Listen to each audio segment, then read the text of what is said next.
damos la bienvenida a esta capacitación en prevención y abordaje del maltrato infantil y de abuso sexual. Actualización, problemas cruciales y buenas prácticas. El desarrollo del proyecto formativo, vamos a realizar un recorrido histórico en relación con la temática. Vamos a desarrollar las diferentes formas o modalidades de maltrato, el maltrato psicológico, el maltrato físico, consideraciones sobre la violencia en este contexto de pandemia. Abuso sexual va a requerir un abordaje puntual, específico. Vamos a poder analizar modelos anacrónicos, no de crianza, vamos a construir eso, y el desafío es construir nuevos modos de crianza con los niños, basados en la crianza respetuosa, consciente. Es un lindo recorrido el que tenemos por delante, así que bueno, gracias a todos por sumarse a esta nueva propuesta formativa del Ministerio de Desarrollo Social y Trabajo, pensando en el territorio, ¿sí? Le voy a dar la palabra a nuestra ministra, la profesora Adriana Figueroa, y bueno, que también ella dé apertura formal a esta capacitación. Buenas tardes a todos y a todas.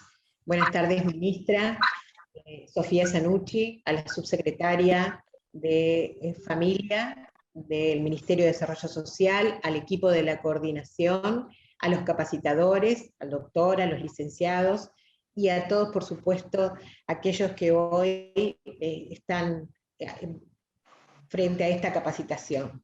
La verdad que es un honor para mí poder dar apertura a este recorrido, como vos decías, Belén, que nos va a, de alguna manera, desnaturalizar y poner en el ojo, digamos, o en algo como son los derechos de los niños, niñas y adolescentes. Desnaturalizar prácticas, a lo mejor, que tenían que ver con la disciplina. Hoy, sobre todo, en este momento de pandemia, nuestros niños se han visto tan afectados y tan privados de algunas cuestiones esenciales, como encontrarse con sus pares, digamos, en la presencialidad. Hoy más que nunca debemos nosotros tratar de aplicar buenas prácticas. No sé si soy yo o hay un ruido terrible, no sé si me escuchan.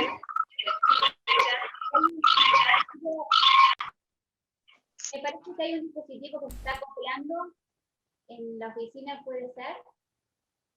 ¿Hay una sola conexión al Zoom desde su computadora? Ahí estamos bien. A ver. Bueno, era eso. Ahora Darles sí. la bienvenida a este recorrido, desearles un inicio excepcional. Vamos a estar acompañándolos todo el año. Muchísimas gracias por pensar en la capacitación, en darles la oportunidad de actualizarse, de repensar las prácticas y de permitir que el Ministerio de Desarrollo Social pueda darles esta capacitación. Así que todos tengan muy buenas tardes y buen comienzo. Gracias, ministra. También le vamos a dar la palabra a la ministra de Niñez, Adolescencia y Juventud, Sofía Sanucci. Bueno, Bel, buenas tardes a todas y todos. Gracias, Adri Aman, por invitarme, por sumarme a estos espacios, sobre todo porque trabajamos una temática tan compleja que es el maltrato infantil, y porque soy una convencida de que estos espacios sirven y mucho, porque escucharnos, escuchar al otro, a la otra, nos permite a nosotros mismos, desde el rol que ocupamos, cuestionarnos, interpelarnos, e incluso obligarnos a repensar cómo realizamos nosotros o cómo es el proceso en la aplicación de las políticas públicas. Y más de una mirada interministerial integral, porque nosotros tenemos un sistema de protección integral de derechos de niños, niñas y adolescentes. Y eso es un trabajo diario que tenemos que hacer entre todas y todos y todo el tiempo, ¿no? Porque cada uno, cada una de todos y todas ustedes debemos pensarnos en este enfoque integral e interministerial. Y en un enfoque y en clave de derechos, digo, porque estamos hablando de niños, niñas y adolescentes sujetos de derechos. Y desde un enfoque donde la palabra, o mejor dicho, el derecho a ser escuchado y escuchada, nos permite traccionar y trabajar. Porque la palabra habilita a un niño, a una niña, a reconocerse ellos mismos y ellas mismas como sujetos de derecho. Porque la palabra nos permite hacer una restitución de la voz, de lo que uno piensa, de lo que uno quiera, y siempre en respuesta del propio deseo de las personas. Y porque también creo que es muy lindo, y te lo decía un poco Jorge, volvernos a encontrar, porque gracias por compartir con vos tu conocimiento y tu experiencia, y que la compartas con todos nosotros y nosotras. Siempre es el compartir el saber y el hacer nos permite generar aún más, ¿no?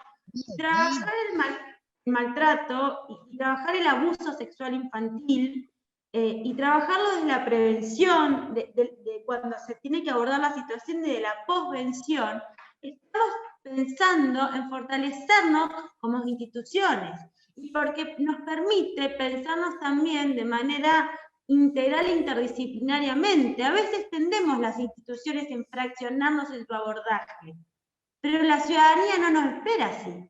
La ciudadanía nos espera como Estado, y ese es nuestro rol de repensarnos constantemente. Así que nos deseo buena jornada, nos deseo una buena, buen año de capacitación, donde justamente pensemos a los niños y las niñas como reales sujetos de derechos, como niños y niñas que están en el sufrimiento del maltrato, como niños y niñas que tienen derecho a ser escuchados y escuchadas, y es nuestra obligación como tal. Y quiero terminar, ustedes bien saben que nosotros tenemos a cargo los consejos de niñas y niñas, y un niño de la localidad de San Martín de los Andes nos dijo: no nos faltó escuela, no nos faltó comida, nos faltó amor. Estamos atravesando una pandemia, una pospandemia. Este amor que significa, habla de un otro que atravesó ese niño o esa niña desde la no contención, desde el maltrato, desde el micromaltrato. Digo, esta pandemia y pospandemia hay que empezar a pensarlo también desde el cuidado de la salud mental, y a eso vamos. Así que gracias. Ay, se cortó. Bueno, gracias. Gracias, ministra Sofía, gracias por el acompañamiento, gracias por... Perdón, se me cortó el audio solo. El final. Así que gracias, y nos deseo una buena jornada y buen año de repensarse y de compartir experiencias y saberes. Bueno, gracias, ministra Sofía, por el acompañamiento y por propiciar este trabajo interministerial. En alguna otra oportunidad siempre hablamos de la eficacia y la eficiencia de la campaña de prevención de abuso sexual que llevó adelante el Ministerio de Niñez, la campaña Contalo, y hoy estamos en este desafío, ¿no?, que un poco nos motivó poder pensar en esta capacitación. Los niños, las niñas, los adolescentes comenzaron a hablar. Entonces hoy tenemos que trabajar, tenemos que diseñar herramientas que tengan que ver con la atención a esos niños, niñas que han sido objetos de malos tratos y de abuso. Bueno, y finalmente, para concluir esta apertura formal de la capacitación, le vamos a dar la palabra a la subsecretaria de Familia del Ministerio de Desarrollo Social y Trabajo, la contadora Manjaria Auricio.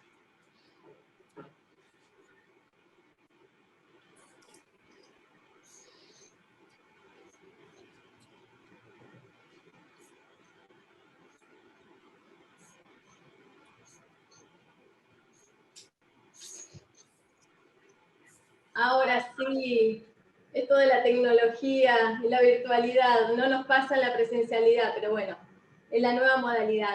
Buenas tardes a todos y todas. La verdad que a medida que las ministras iban hablando, veía cómo se iban presentando en el chat y y me siento muy orgullosa hoy de poder tener personal de la Subsecretaría de Familia de todo el territorio provincial. No sé si falta alguna localidad, porque la verdad que hoy estamos llegando a casi los 300 participantes, y esto es un orgullo para el Ministerio, para la Subsecretaría, porque todos trabajamos por lo mismo, ¿no? Trabajamos por nuestros niños, por nuestras niñas y por nuestros adolescentes.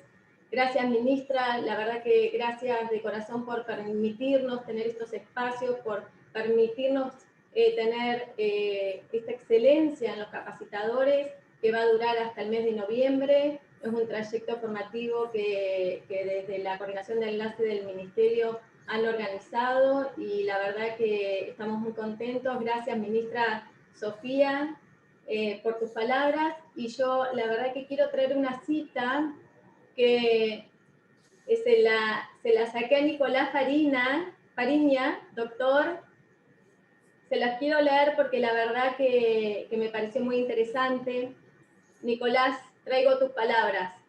Como profesional, cuando un niño maltratado llega a mi lugar de trabajo, no importa dónde me desempeñe, pongo un punto final a su maltrato. Que ese punto sea seguido o punto final dependerá en parte de mí y en parte de las circunstancias fuera de mi dominio. Pero es un punto, quizás el único, que ese niño tenga en su vida. Y es por estos puntos que trabajo desde hace tanto tiempo en la temática. Yo los invito a ponerles punto final al sufrimiento de los niños, niñas y adolescentes. Hoy vamos a contar con herramientas para poder trabajar por eso. Así que los invito a que no sean puntos seguidos, sino que sean puntos finales al maltrato y al sufrimiento en las infancias. Bueno, éxitos en la jornada. Muchas gracias, subsecretaria, y bueno, muy oportunas las palabras citadas de este material que hemos podido compartir y socializar con todas las áreas sociales de municipios y comisiones de fomento. Exactamente, todos estamos con nuestro manual Siena, que de alguna manera narra estos años de trayectoria y experiencia, ¿no?, en el abordaje de esta temática. Bueno, y ahora sí, escucharlos a ellos, los voy a presentar y comenzamos con la capacitación. Forman parte entonces del equipo interdisciplinario de Siena, Laura Saldúa. Ella es psicóloga, psicoanalista, especialista en niños, maestrando en psicopatología. Psicóloga clínica en Siena, que es el centro integral especializado en niños, niñas y adolescentes. El doctor Jorge Volnovich, médico psicoanalista, director clínico del Siena y director honorario de la SOBEPI, que es la Sociedad Brasilera de Estudios de la Infancia y la Adolescencia, con sede en Río de Janeiro. Y Nicolás Fariña, él es licenciado en Psicología, director de y del Centro Integral de la Mujer, María Elena Walsh, actual coordinador de los hogares de Buenos Aires y supervisor clínico e institucional. Bueno, les damos la bienvenida a estos 3 profesionales que hoy nos acompañan y, bueno, éxitos en este trayecto formativo.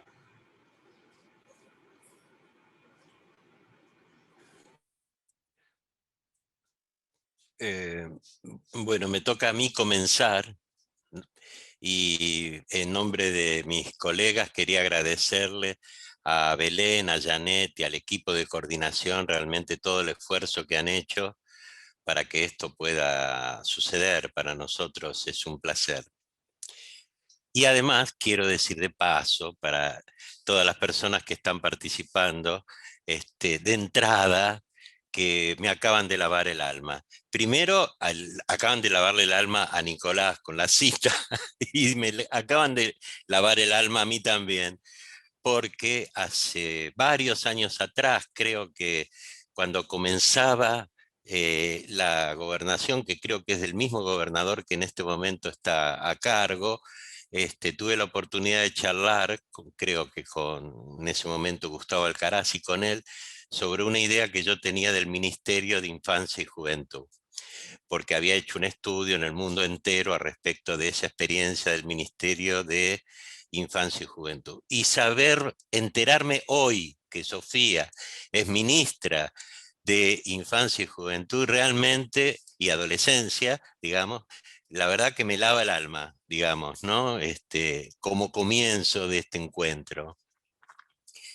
Y lo que, digamos, yo lo que voy a tentar, digamos, en forma inaugural es charlar con ustedes un poco sobre de qué infancia estamos hablando. Antes de hablar de la infancia y la adolescencia maltratada, sería bueno entender de qué infancia nosotros estamos hablando y de qué adolescencia estamos hablando. Porque hoy la infancia y la adolescencia están en transición. En realidad, no es que están en transición los niños y los adolescentes. Lo que está en transición son las representaciones sociales, las representaciones imaginarias que nosotros tenemos de los niños y de los adolescentes. Ya no es esa representación del niño tipo animal salvaje, animalito salvaje, ¿no? De los primeros siglos de la humanidad. Tampoco la representación del niño como un adulto de la Edad Media, o del niño de enciclopedia, que era típico de la modernidad. Ni siquiera hoy, 2021, en estas primeras décadas de 2021, ya se puede hablar del niño del siglo XX, que en realidad el niño del siglo XX es para remarcar, porque el siglo XX fue el siglo del niño, como decía un famoso educador y filósofo, Claperet. Él decía que el siglo XX fue el siglo del niño, y es verdad, fue el siglo donde el niño tomó estatuto de niño por sí mismo, como dice un famoso filósofo, Walter Benjamin, cuando antes el niño se lo tenía por el futuro de lo que iba a ser, por la proyección de los adultos. De alguna manera el siglo XX fue el siglo del niño. Colaboró con eso la educación, ¿no? Todos los aportes de Piaget, de Montessori, la psicología, el psicoanálisis con Freud, la pediatría. Los grandes descubrimientos al respecto de la infancia fueron hechos en el siglo pasado. Y efectivamente, como mencionó Sofía, su corolario es la Convención de Derechos del Niño y su postulado fundamental, el niño como sujeto de derechos, porque a partir de ese momento se consagró la autonomía de la infancia y la adolescencia de un mundo adultomórfico, atravesado profundamente por el patriarcado sexista. A partir de ese momento, el niño comenzaba a tener valor en sí mismo y además con derechos, inclusive, no sé si ustedes leyeron algo que siempre fue una avanzada, el derecho al ocio y al tiempo libre, digamos, ¿no? Y superando, la expresión, digamos, de lo que se superó en ese momento con la convención, se superó lo que nosotros acá en la Argentina se denominaba ley del patronato, por la cual existían los adultos y los menores. Y esto es interesante, ¿no? Porque todavía siguen existiendo, por más que haya habido la ley y un cambio radical en ese imaginario, se lo sigue llamando a los pibes y a las pibas menores, ¿no? Sigue habiendo defensorías de menores, juzgados de menores. En el Código Penal, por ejemplo, yo soy psicoanalista, pero he tenido que leer cosas del Código Penal donde los niños y niñas son menores. O sea, sigue todavía esa nomenclatura para demostrar que en realidad todas estas representaciones sociales que yo les estaba hablando no es que han desaparecido, sino que son como capas que se van superponiendo como en una cebolla y todavía siguen existiendo, digamos, esa consideración del niño como un animalito o como un niño enciclopedia o como un niño como menor, apenas como menor. De alguna manera, el niño del siglo XXI, su representación es totalmente diferente a todas estas que yo les estoy hablando. Y lo que mejor lo ha podido hacer visible es la pandemia. Porque la pandemia yo siempre digo que es como una especie de tren bala. El sistema venía como un tren bala y se encontró con una pared. La pared se llama COVID-19. Y en ese momento, cuando se estrella contra la pared, un tren a toda velocidad, comienza a hacerse visible cuestiones que la velocidad había tornado invisible. Comienza a hacerse visible, digamos, lo que significaba vivir en una sociedad de consumo dominada por el productivismo, el eficientismo, la meritocracia, y uno comienza a percibir, se empezó a visualizar la desigualdad, se comenzó a hacer visible, digamos, hasta qué punto el Estado era fundamental en la protección de las personas, que no se podía dejar ese campo a merced del mercado. Y también se empezó a visibilizar a la brecha digital, ¿no? La famosa brecha digital que existe entre los niños que tienen accesibilidad digital y los niños que no lo tienen. Y digo esto porque el siglo XXI empezó a representarse de pronto a ese niño del cual nosotros estamos hablando y de ese adolescente que vamos a hablar, esencialmente como un usuario. Es un usuario, ya no es un lector de textos, es un usuario de hipertextos, que de alguna manera la tecnología, la robótica, la cibernética, lo ha impactado en su subjetividad a través de los medios de comunicación, lo que se denomina los TIC o la industria, las TIC, tecnología informática y comunicación, y eso ha impactado profundamente en los chicos que han pasado a ser usuarios de esas TIC y al mismo tiempo a ser grandes operadores de esos TIC. Ellos son los que operan esas TIC. Esto es un cambio radical en la modelización del niño, de la niña y del adolescente en épocas actuales. Estoy hablando de, sobre todo, los nativos digitales, porque todos nosotros, y esto lo podemos ver en en este Zoom, somos todos inmigrantes digitales. No nacimos en la digitalización, apenas estamos aprendiendo. Y algunos de los que también estamos aquí somos ignorantes digitales, o sea que no sabemos absolutamente nada y necesitamos, imaginen nosotros que somos inmigrantes o ignorantes digitales frente a niños nativos digitales capaces de realizar a través de esta condición operaciones extraordinariamente complejas, tanto en el espacio como en el tiempo, juntando dimensiones totalmente diferentes y representaciones imaginarias, imágenes, a una velocidad increíble. Muchas veces uno dice que en el campo de la educación se intenta mantener a estos niños enseñándoles castellano, historia, lengua, etcétera, la cultura textual, pero la cultura textual hoy va, y dentro de poco va a caer en el baúl de las causas perdidas, porque es el hipertexto el que va a estar dominando prácticamente la vida de estos niños. Y si no, ustedes piensen en lo que significa, no sé si ustedes tienen hijos de chiquitos o adolescentes, la cultura del TikTok, ¿no? Es solamente ver TikTok, donde los chicos son en un determinado operadores de ese TikTok, porque son los productores del TikTok, son los guionistas del TikTok y los protagonistas del TikTok, todo junto al mismo tiempo en ese famoso, uno de los más famosos, sino uno de los más famosos, que es el TikTok de comunicación a través de las redes. De alguna manera ha nacido ese usuario que es esencialmente un operador, como se lo dice, multitasking. Multitasking quiere decir que con múltiples tareas. O sea, mientras está aprendiendo por un lado, por el otro lado está jugando, al mismo tiempo está jugando con la Play, al mismo tiempo está chatando con un amiguito y al mismo tiempo se está comiendo una hamburguesa con mucho ketchup que cae encima de todo. O sea, a todo al mismo tiempo. Es el operador multitasking, en eso es este niño. Lo que realmente no se había percibido, la convención no percibió, fue que puso entre sus derechos el derecho de los niños a los medios de comunicación, pero lo que no percibió en los años 90, que los niños no solo iban a ser usuarios, sino que los niños iban a ser usados por los medios de comunicación.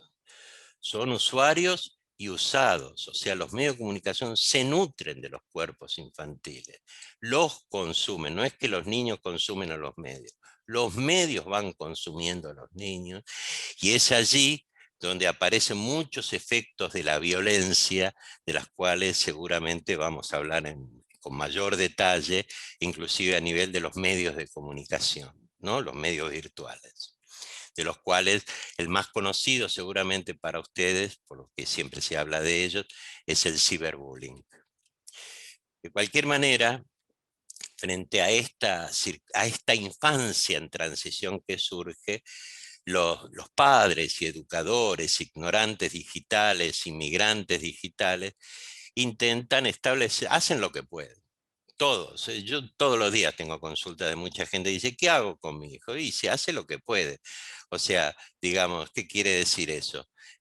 Así como cuando uno va a un kiosco y le dice a un chico, bueno, podés, lo pone a dieta, le dice 2 caramelos, 2 chocolatitos y nada más, ¿no? Esa es la dieta. Bueno, ahora es la dieta digital, ¿no? 1 hora de play, media hora del jueguito, 1 hora de chat y después, etcétera. O sea, es la famosa dieta digital porque, para que no se empache.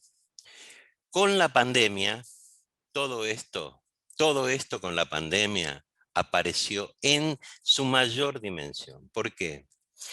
Se visibilizó, porque la pandemia de alguna manera produjo un retorno endogámico, ya que la mejor forma de control de la pandemia es el aislamiento o la distancia obligatoria, etcétera, es la única forma de control de los contagios, y eso produjo un verdadero regresión endogámica de la sociedad en el mundo entero, todo el mundo para dentro de casa, o todo el mundo solamente con la gente conocida.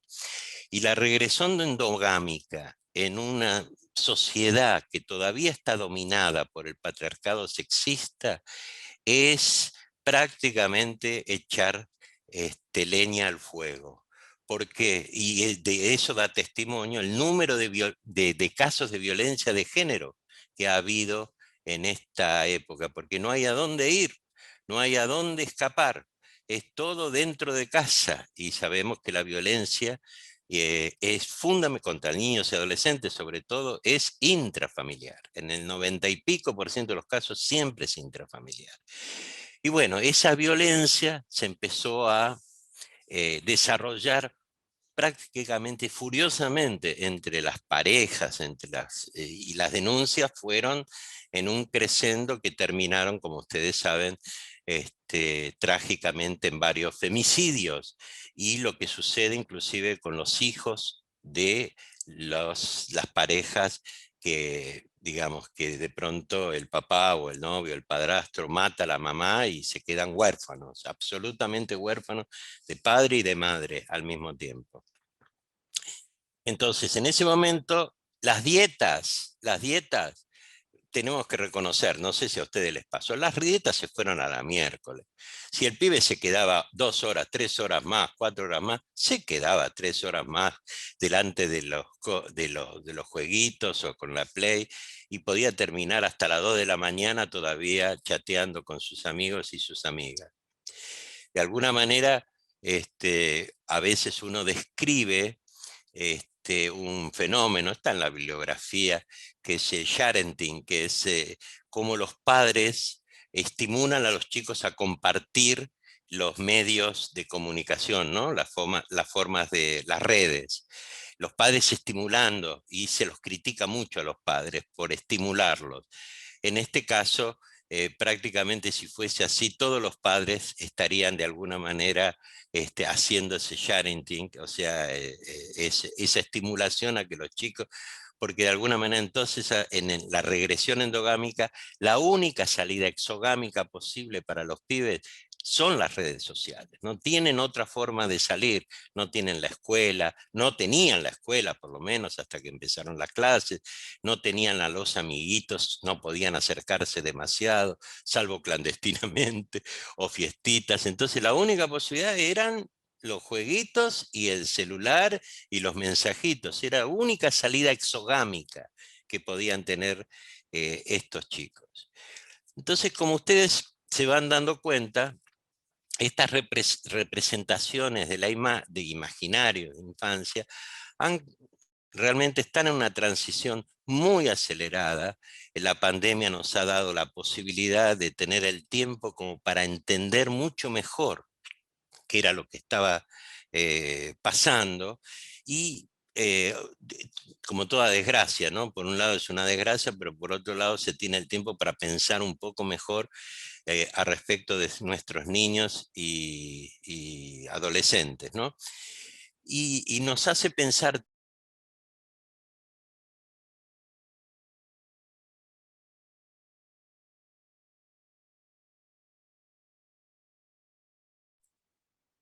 Perdón, ¿estaba silenciado? Sí. ¿Todo el tiempo estuve silenciado? Sí, hace 40 minutos. No, los últimos minutos, Jorge. Los últimos 3 minutos. ¿Y por qué quién me silenció? ¿Quién fue que me silenció? ¿No te acordás de dónde empecé a estar silenciado? Nadie se acuerda más o menos. No me puedo acordar y ahora quiero saber dónde quedé silenciado. Para retomar. ¿Alguno me puede ayudar y decir en qué parte quedó? Los últimos segundos. Nada más que los últimos segundos. Bueno, entonces no me hago mucho problema. De cualquier manera, quería ir a un punto que me parece muy interesante, que tiene que ver con que en este marco que estoy tentando describir de la infancia y la adolescencia actual, uno tiene que entender la violencia, y ustedes siempre deben haber escuchado, ríos de tinta se han escrito al respecto de que la violencia siempre es un abuso de poder, ¿no? Bueno, yo quiero decirles lo siguiente: no es así. No es así. La violencia no es un abuso de poder. El patriarcado sexista no puede sobrevivir sin la violencia. Entonces no es un abuso de poder, es inherente al poder. El patriarcado sexista, por ejemplo, que es, digamos, el origen de la mayor parte de los malos tratos contra niños, niñas y adolescentes, ni que hablar del abuso sexual, de alguna manera es el poder a través del cual se ejerce la violencia. Y me refería a los medios de comunicación, porque los medios de comunicación también son el poder. Aquí no es una cuestión de que exceso, ¿viste? No, si hay un exceso. No, no, no. Es inherente al poder esa cuestión de la violencia. Hay un filósofo, les prometo que esta es la única cita que voy a dar. No voy a dar ninguna cita porque prometí que no iba a hacer nada académico.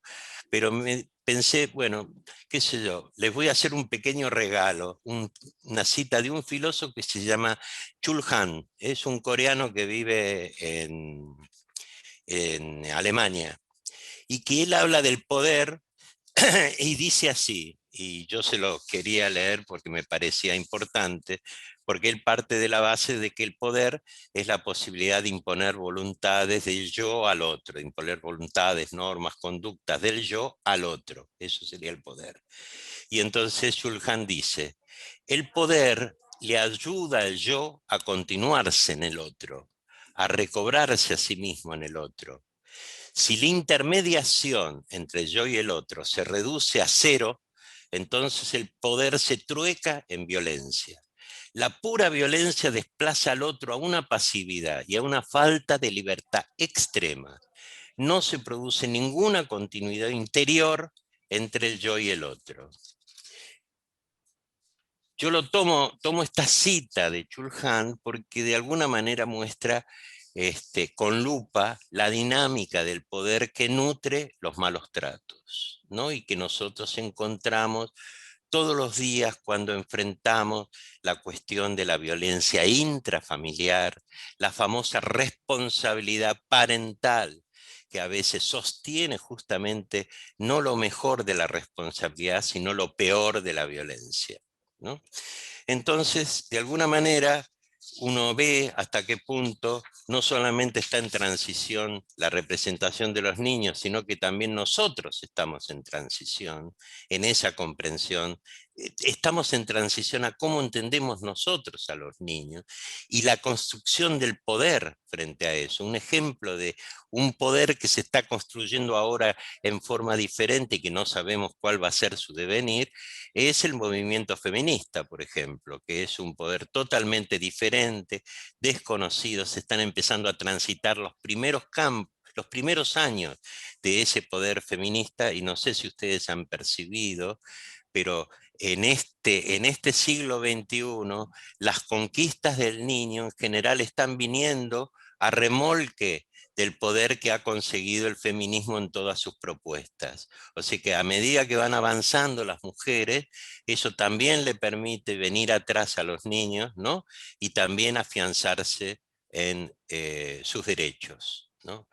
O sea que en última instancia, lo que estoy intentando plantearles a ustedes con esta cuestión del poder es que se está generando un otro plano de consistencia en este momento en cuanto a la infancia y la adolescencia, que nos saque de ese dilema terrible que era o los limitamos a los chicos o los permitimos a los chicos. Siempre es lo mismo, ¿no? O ponemos límites o le permitimos todo.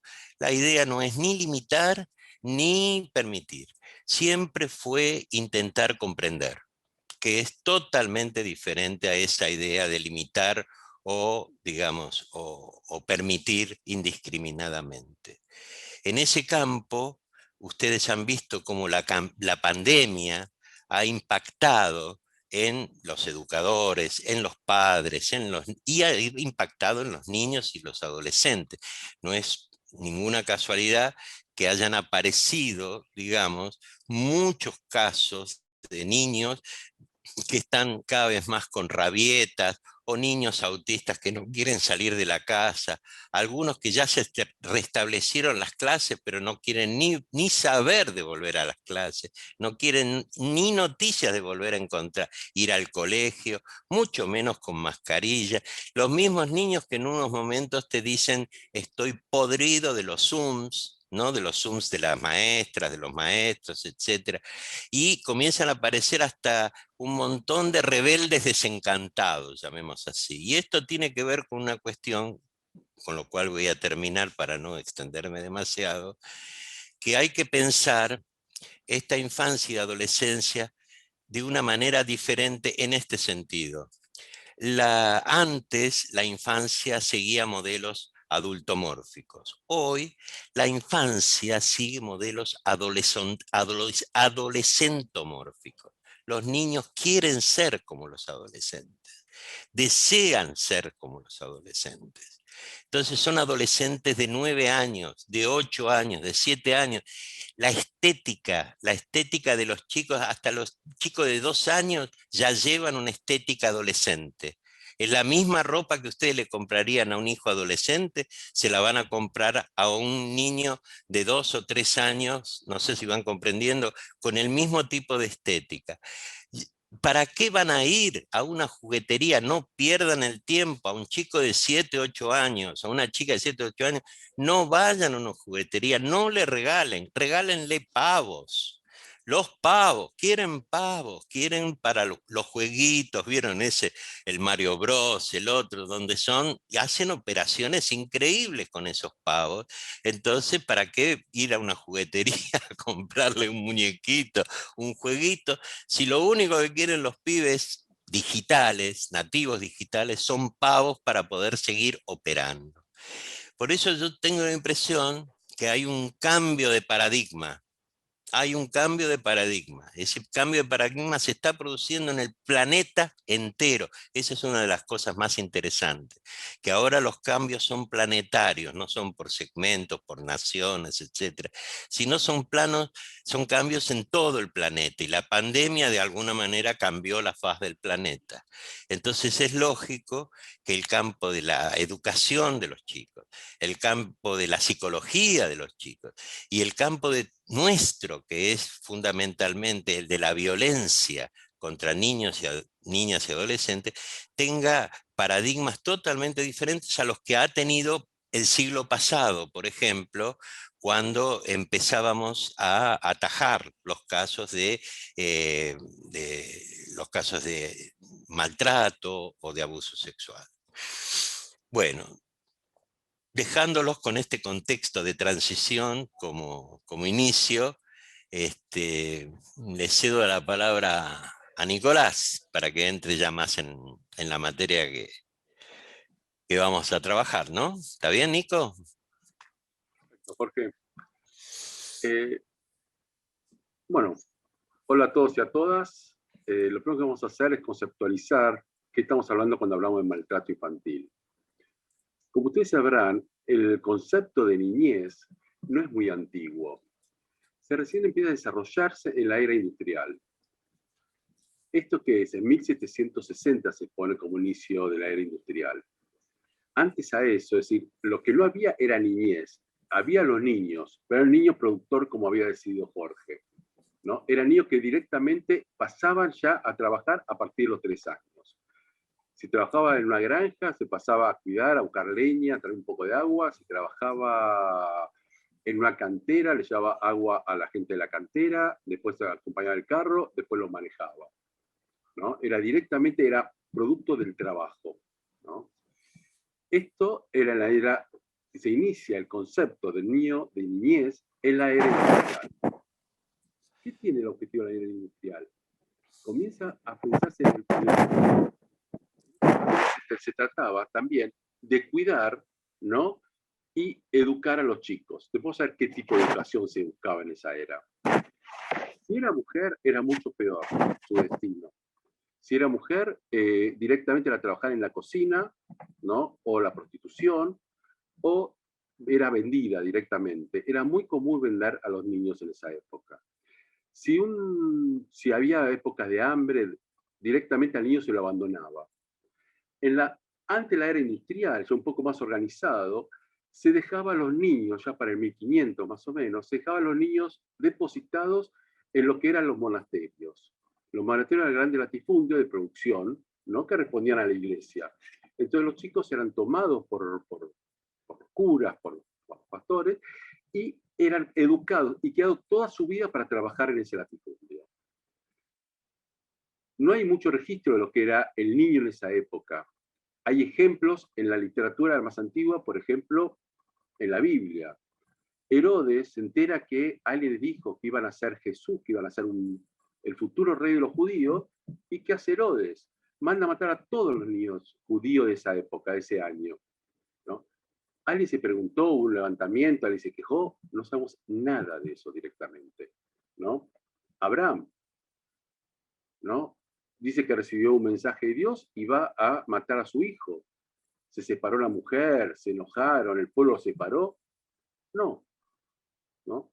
Iván el Terrible mata a su heredero de 15 años con el cetro porque él se acostó con la mujer del hijo, ¿no? Y cuando el hijo fue a cuestionarle ese acto, directamente le partió la cabeza con el cetro, ¿no? Esos son los ejemplos que hay de niñez. Es decir, el padre tenía pleno poder sobre la vida de sus hijos y sus hijas. Pleno poderes.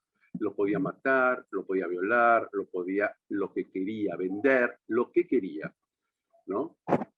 Recién, ¿no? En la era industrial, ¿qué pasó? Comienzan a generarse grandes latifundios de tierras, ya los granjeros comienzan a ser desplazados y esto no tiene otro lugar que volverse a las ciudades, ¿no? A las grandes urbes de esa época. ¿Qué consecuencia trajo esto? En Londres, más o menos en el 1600, se calculaba que el 70% de las mujeres que vivían en Londres eran prostitutas. ¿Hola? Sí, ya no. No, le iba a decir a Nicolás que no se escuchaba bien. Ah, perdón. Permiso, a ver si mejora. Escucha re bajito, Nicolás. Se bajó. Sí, pienso hablar más alto entonces, pido disculpas. ¿No será el micrófono que te lo acerques más a la boca? Ahí, a ver, ¿se escucha mejor? Y hablo más fuerte también. Decía que en 1600, entre el 60 y el 70% de las mujeres que vivían en Londres se consideraban que eran prostitutas. ¿Por qué? Porque cuando quedaban viudas o se quedaban sin hombre, no tenían otra manera de conseguir comida.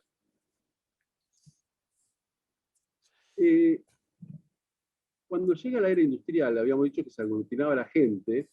¿Y qué pasaba con la industria? La industria necesitaba mano de obra calificada, ¿no? Y por lo tanto no podía soportar que tuviera mucha gente desocupada o mucha gente, niños en la calle, sin poder albergarlos y capacitarlos. Para eso era la familia tenía que educarlos. Se generan los grandes simposios, los grandes gremios, en los cuales los hijos heredaban directamente el trabajo del padre. Estaba el gremio del zapatero, el de la madera, el carpintero, el de la construcción, muchos gremios diferentes, y cada uno, los hijos, eran capacitados por el propio padre, pasaba a ser ayudante de otra persona de ese gremio, y después entraba al gremio, pagando una importante cifra también. No solamente teniendo los materiales y las herramientas, que era también muy difícil conseguir. Acá se junta un poco, lo único que hay bastante registro es sobre la gente, es decir, sobre los nobles, ¿no? Que acá se junta un poco lo que decía Jorge. Si ustedes van, los nobles eran directamente criados por filósofos, pero muy pocas veces eran criados por sus padres. En general, eran criados por amas de leche al principio, y después eran separados de su familia, principalmente porque eran también el padre, lo consideraba como una competencia al trono. Y por tanto eran totalmente separados y eran criados por otra gente y lo veían 3 o 4 veces. Se creía en ese entonces que si eran juntados con la madre, si era criado por la madre, se debilitaba esa persona, ese niño, ¿no? Cuando empezamos, yo estoy tratando de seguir una línea, por eso miro un poco para abajo para tratar de ver, ¿no? Esto nos sirve para pensar, estamos diciendo que no había niñez, ¿no? El otro concepto que lo vamos a escuchar mucho y que ya quedó totalmente cartado, que es el concepto de que el instinto de madre o el instinto de padre.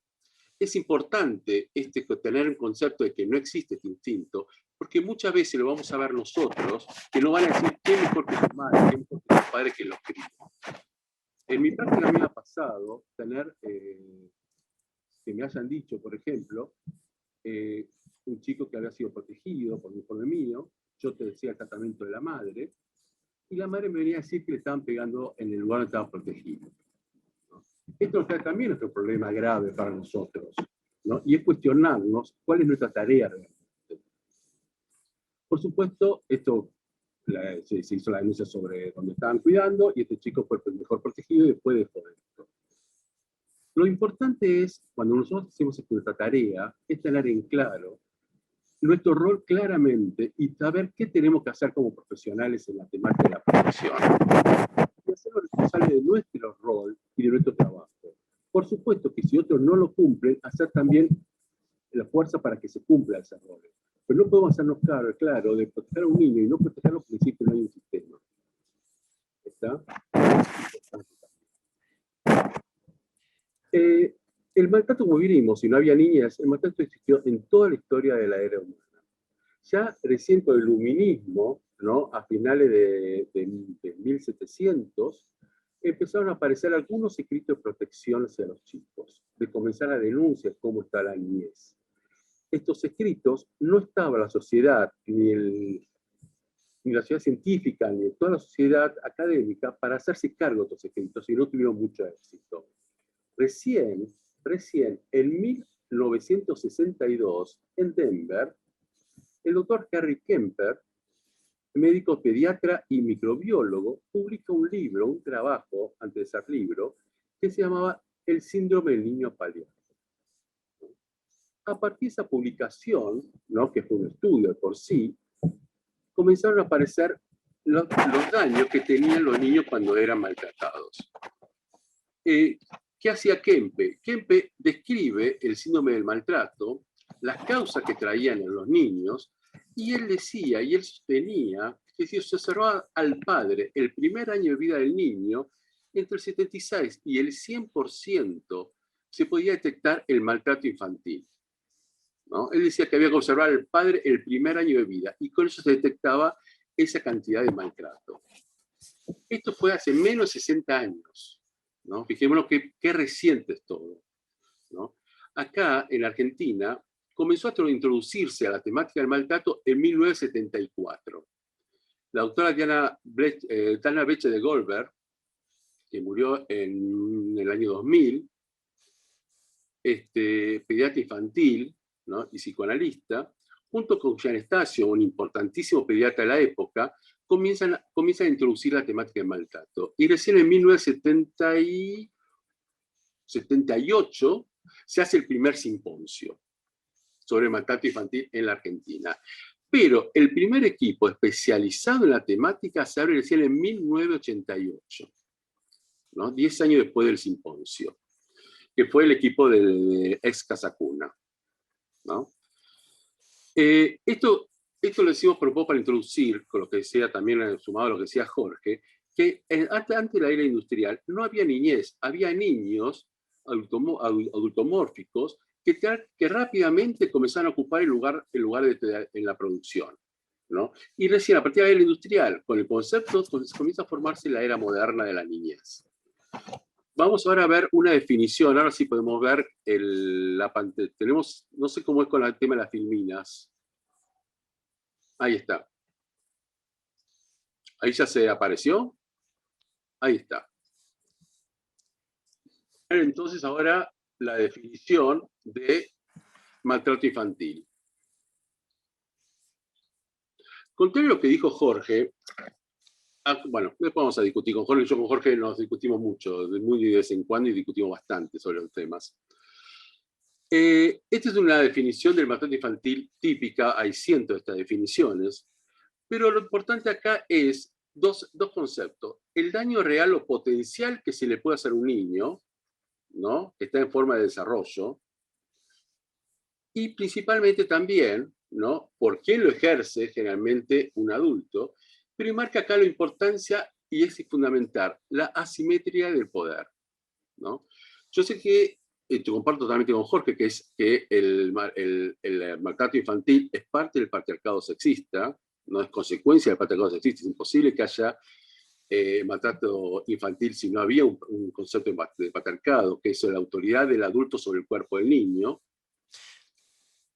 Pero sí es fundamental que exista la simetría de poder, porque si no, no hay maltrato infantil. Es fundamental la simetría de poder, ¿no? ¿Por qué? Porque si no, es el adulto que maltrata al niño o un niño mayor que maltrata a otro niño mayor. Antiguamente, la simetría de poder, no estamos hablando, a ver, déjame pensar, hace 15 años más o menos, la simetría de poder estaba dado por 5 años de diferencia. Era una cuestión temporal. Si un adulto tenía 5 años de diferencia con respecto al niño, ya se podía hablar de una asimetría de poder. La clínica en los últimos 10 años ha demostrado que esa asimetría de poder no es tan así, no es una cuestión temporal, sino que pertenece más al orden del conocimiento. ¿Cómo es esto? Hemos tenido en nuestra práctica niños de 4 años que abusan sobre un niño de 5 años. ¿Cuál es la diferencia? El niño de 4 había sido abusado, tenía conocimiento que no debía conocer, que no debería tener, y invitó a su compañerito más grande de 5 años a los mismos juegos, ¿no? Y el niño de 5 también sufrió un abuso sexual, ¿no? Entonces estamos viendo que un chico más chiquito abusa sobre un chico más grande, ¿no? Entonces la simetría de poder ya se considera más por el conocimiento, más por el saber, ¿no? Y además de lo temporal. Yo me acuerdo de unas escenas que he participado y otras que he supervisado, por ejemplo, un grupo de niños, todo alrededor eran 4 o 5 chicos, alrededor de 2 nenes de 5 y 6 años, uno arriba del otro, vestidos, ¿no? Apenas algunos movimientos, ¿no? Y cuando me acerco a la ronda, pregunto qué están haciendo, y me dice uno de ellos, el de 8 años, me dice, estamos jugando a hacer el amor. Y yo se me ocurre preguntar si se estaban divirtiendo mucho, ¿no? Y los chicos, y enseguida propuse un juego y cambiaron de juego. ¿Qué había pasado acá? Un chico había tenido acceso o haber una relación sexual, ¿no? E intentaba copiarla, ¿no? Pero sin tener mucha noción de esto. ¿Hubo abuso sexual? Yo diría que no. Sí hubo muchísima negligencia en ese caso, porque el chico, que es de 5 años, pudo ver una relación sexual, ¿no? Y quería invitar a los demás chicos a presenciar a hacer el amor, ¿no? Esto también me hace pensar, ¿no? Que cuando hablamos de maltrato infantil, hay otro tema que tiene que también que ver, ¿no? Y es que, en general, el maltrato infantil también se sostiene en el tiempo. Eso es un acto que tiene un adulto, una autoridad, un hombre que tiene acceso al niño y que se mantiene en el tiempo. ¿Qué me van a decir ustedes cuando me dicen, bueno, ¿y qué pasa cuando es solamente un golpe? Cuando es solamente una sola vez que el adulto le pega al niño. Esto es importante porque todo maltrato infantil, ¿no? Además de tener muchas causas por las cuales se desarrolla, ¿no? En general, un maltrato infantil no se encuentra solo. En general va acompañado de varios tipos de maltrato infantil, ¿no? Sería muy raro encontrar a un adulto que le pega a un niño, ¿no? Que no tuviera algún otro tipo de maltrato alrededor también. Por ejemplo, maltrato emocional. Vamos a ver en este caso que en este caso de que pasa una sola vez, si se detecta, ¿no? Es para tener mucha atención y mucha atención sobre esa familia y mucha alarma sobre esa familia. Es importante esto porque cuando hablamos de alarma estamos metiéndonos en un campo que hablamos de las alarmas sociales. ¿Qué son las alarmas sociales? Son aquellos profesionales, hombres, mujeres, técnicos, operadores, cuidadores, que observan a un niño víctima de maltrato y dan la alarma, ¿no? Este es fundamental, este rol, porque este rol es lo que va a poner en funcionamiento los sistemas de protección. ¿Quiénes son estos? ¿Quiénes dan esto? Generalmente son los maestros, operadores, son médicos pediatras, en mi experiencia, en mucho menor grado, ¿no? Los médicos pediatras generalmente no denuncian, ¿no? Y esto es interesante porque estas son las alarmas sociales que van a poner el sistema de protección en funcionamiento. Ahora, ¿qué denunciamos nosotros en general? ¿Qué es lo que nos gusta denunciar a nosotros? ¿Qué es lo que debemos denunciar a nosotros? ¿No? ¿Qué debemos denunciar nosotros? Lo que vamos a denunciar nosotros fundamentalmente es la sospecha. Siempre es la sospecha. Nosotros no tenemos por qué estar seguros de lo que está pasando, no tengo por qué pensar que, uy, porque muchas veces vamos a escuchar, yo no estaba seguro, estaba hablando, pero no sabía realmente. La ley 661 es muy clara, ¿no? Y todas las leyes se basan en ella, también Neuquén la tiene, dice claramente que lo que una denuncia es la sospecha de que está un niño víctima de un maltrato.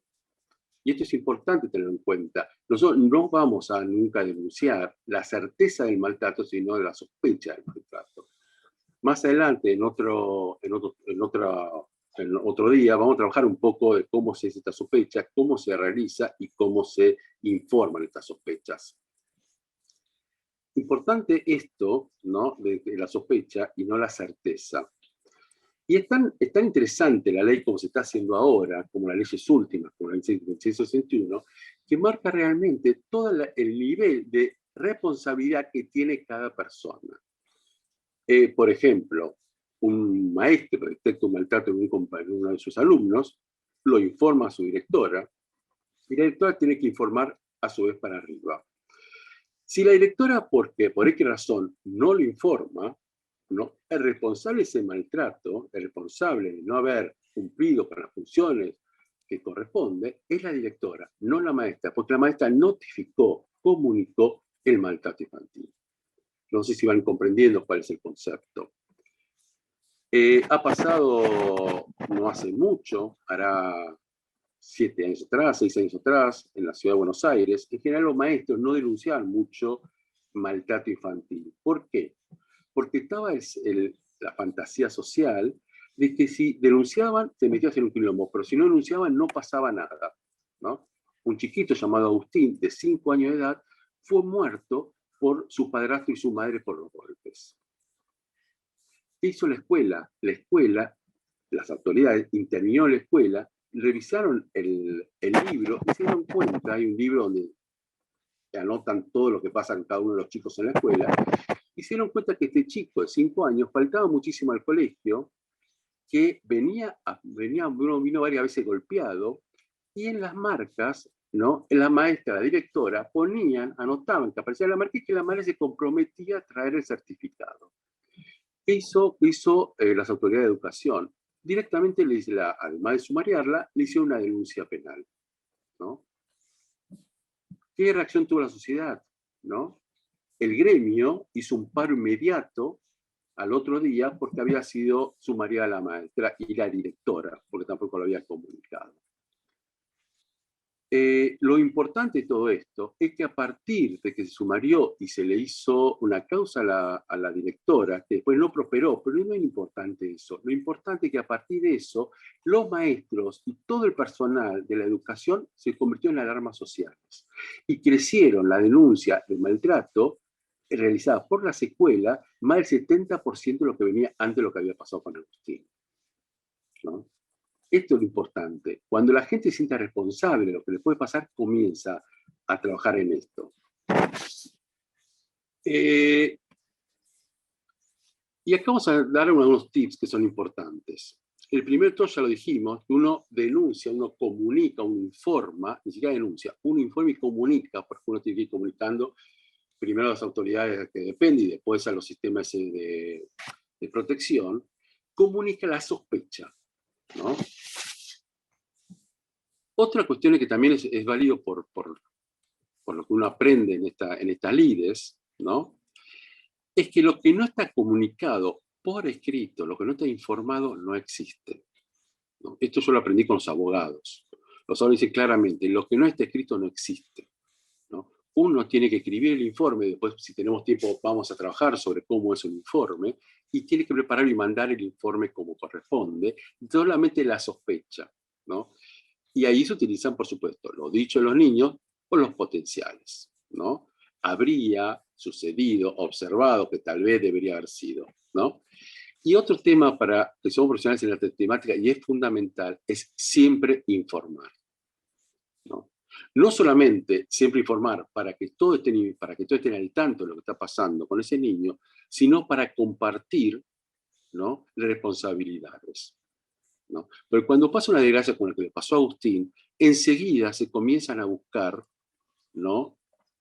Se comienzan a buscar responsables. Y yo decía desgracia, y realmente no fue una desgracia el Agustín, ¿no? El Agustín se podía haber tranquilamente evitado si todo el mundo hubiera cumplido con el rol que le corresponde. Entonces son estos tips, estas líneas son importantes tener en cuenta para los profesionales, los técnicos y todos los que trabajamos en la infancia, de que uno tiene que informar la sospecha, ¿no? Por escrito, ¿no? Y siempre, siempre estar al tanto de todos.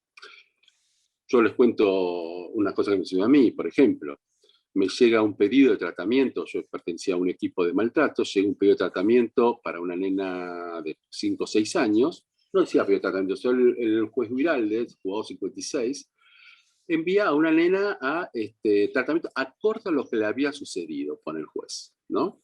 A nosotros nos llama mucho la atención, se tiene entrevista con la madre, se tiene entrevista con la niña venía con conducta muy sexualizada, la madre ya había hecho la denuncia a la persona que era en ese momento el progenitor sobre quién había hecho realizar, y se informa al juzgado con 25 días de anticipación que esta niña va a ser introducida en un grupo de tratamiento para niños no escolarizados o de la primera escolarización, víctimas de abuso sexual. 3 meses después nos llegan carta documento, ¿no? Y nos inician una causa de mala praxis, ¿no? El padre, al enterarse que su hija está siendo tratada por abuso sexual, nos inicia una causa de mala praxis, ¿no? ¿Qué nos protegió a nosotros? Justamente haber informado al juzgado con tiempo para que el juzgado opine si estaba bien o estaba mal, ¿no? Esto a nosotros nos llevó que la mala praxis no prosperara, ¿no? De los cuales, de un equipo de 12 personas, 7 habíamos sido denunciados por mala praxis, ¿no? Como decía, esto no prosperó, pero nos llevó un par de años hasta que fue desestimado, ¿no? Pero esto es lo importante, si uno informa al juzgado, a los sistemas de protección, etcétera, uno está compartiendo la responsabilidad, ¿no? Y es el otro que tiene mayor autoridad para decir si está bien o está mal lo que uno está haciendo. Pasamos, esta es la definición, ya todo lo he leído, pasamos a la siguiente, filmina, que son los indicadores de maltrato físico, ¿no? Conocidos, ¿no? Yo acá no los veo, pero bueno, deben estar, a ver si me aparecen. No, bueno. Veamos cuáles son los maltratos. Estamos hablando de maltrato físico, en general son marcas sobre el cuerpo, ¿no? Los maltratos físicos generalmente son golpes, son tiradas de pelo, son marcas fuertes, marcas de, yo qué sé, de cinturón, de cable.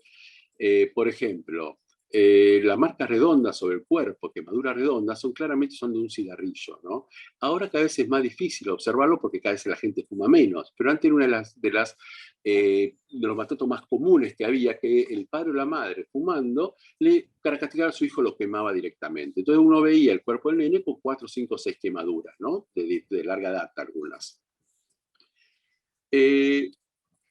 Otras cuestiones, por ejemplo, es, acá yo me acuerdo lo puse porque quedé muy impresionado, fue la quemadura por microondas. Ustedes sabrán que a nivel internacional hay una página que marca y que va actualizando la cantidad de maltrato que hay sobre los niños. Yo después de leer la de quemadura con microondas, dejé de leer esa página porque me pareció increíble, porque estamos hablando de una tortura. ¿Cómo era esto? Prendían el microondas y le ponían la mano en el microondas, la traba de la puerta, la traba con una cucharita, y le ponía la mano y le ponía unos segundos. ¿Qué sucedía en el niño? Se quemaba adentro para afuera. Entonces tenía un gran dolor y no tenía ninguna marca. Otra quemadura típica es la quemadura de las manos, ¿no? El niño...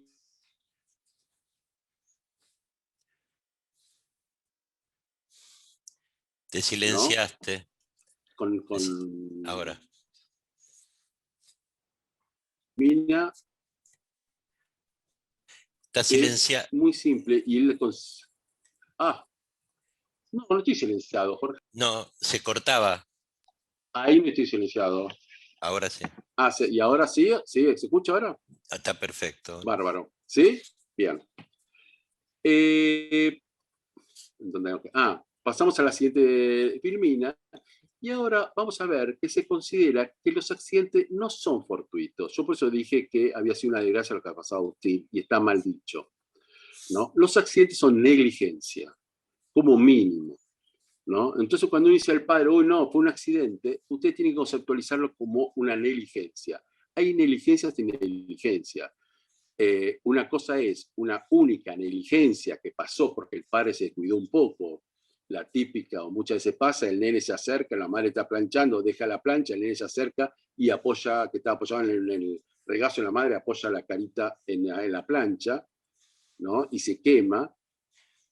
Hay un concepto de negligencia, pero también hay una cuestión causal, ¿no? Entonces hay una negligencia en la madre y se nota esta diferencia de negligencia con un hecho fortuito cuando la culpa, ¿no?, del adulto que debe estar cuidando, ¿no? En vez de justificarse, él acepta generalmente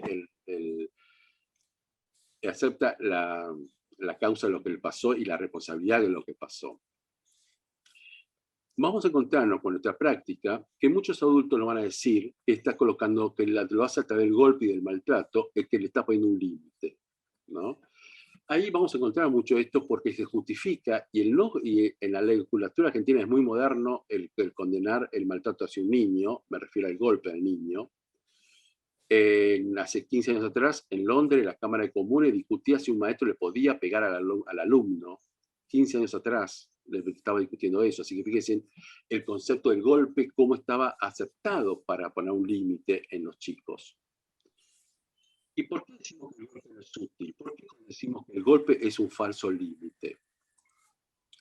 Porque el límite tiene que estar orientado para generar la autorregulación del niño o de la niña. Por eso es importante que tenga principio lógica, ¿no?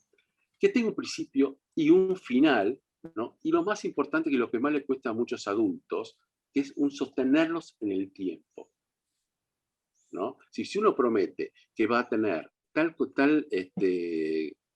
sanción el niño, ¿no? Lo tiene que cumplir. Ahora, en general, los adultos autoritarios, cuando ponen un límite, lo ponen un límite sin límite, es decir, sin tiempo. Dicen, no vas a tener celular no va a haber televisión, no vas a tener el celular durante un mes. Y el adulto sabe que no lo va a poder sostener.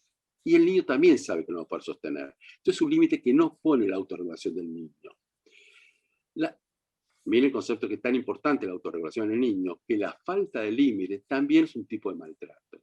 También se puede considerar un maltrato la falta de límites. ¿Por qué? Porque este niño que no tiene concepto de autorregulación, que no se trabajó sobre esto, va a ser un niño que está totalmente desbocado, va a ser violento y no tiene ningún tipo de regulación. Son estos chicos que nosotros vemos todo el tiempo, ¿no? En la sala de espera de los psicólogos, que los padres dicen, ¿no? Que no pueden poner límites, que no saben cómo hacer, y el niño tranquilamente, cada vez que va al colegio, cada vez que va a la sesión con nosotros, el niño se queda tranquilamente jugando con nosotros durante 40 minutos sin ningún problema, o va al colegio, doble jornada, tampoco tiene problema, pero cuando va a la casa es un despelote viviente, ¿no? ¿Por qué decimos que el golpe es un falso límite? Porque generalmente el golpe viene de la reacción espontánea del adulto, ¿no? Es decir, el niño hace algo que frustra al adulto, ¿no? Se le cae un vaso de agua, se mancha algo, y directamente el adulto, sin pensarlo, le da el golpe, ¿no? Esto es importante porque estamos viendo que va acorde a una necesidad del adulto, ¿no? De regularizarse él, de poder zafar él, de poder descargarse sobre el niño, ¿no? También decimos que es un falso límite el golpe, porque si empezamos con pequeños coscorrones a los 2 años, algunos golpecitos en el pañal al año, empezamos a los 5 un zamarreo, a los 3 un zamarreo, vamos a ver que a los 5 ya tenemos que incluir la chancleta, a los 7 incluimos el mocasín, a los 9 agarramos un cable o agarramos un palo, y así sucesivamente, así se van entendiendo. Cada vez el adulto que pone límite a través del golpe, ¿no? Va a tener que ir aumentando el golpe porque el chico va creciendo, y ya lo que utilizaba como al principio no le va a alcanzar, ¿no? Esto es típico de observar cuando pasa a través de los golpes y que la madre comienza a poner, o el padre pone el límite a través del palo, que el niño en algún momento, ¿no? Con suerte, porque también es lo mismo el niño que se defiende que el que no puede defenderse porque queda totalmente anulado ante la violencia.